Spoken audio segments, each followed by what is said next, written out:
And to truly get from your starting point to your destination takes friends, colleagues, the goodwill of strangers, and a strong coxswain to guide you. If you want to change the world, find someone to help you paddle. Over a few weeks of difficult training, my SEAL class, which started with 150 men, was down to just 42. There were now 6 boat crews of 7 men each. I was in the boat with the tall guys, but the best boat crew we had was made up of the little guys, the Munchkin crew, we called them.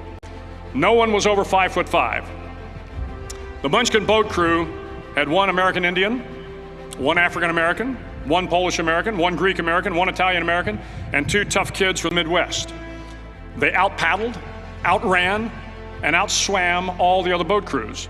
The big men in the other boat crews would always make good-natured fun of the tiny little flippers the Munchkins put on their tiny little feet prior to every swim. But somehow these little guys from every corner of the nation and the world always had the last laugh, swimming faster than everyone and reaching the shore long before the rest of us. SEAL training was a great equalizer. Nothing mattered but your will to succeed, not your color, not your ethnic background, not your education, not your social status. If you want to change the world, measure a person by the size of their heart, not by the size of their flippers.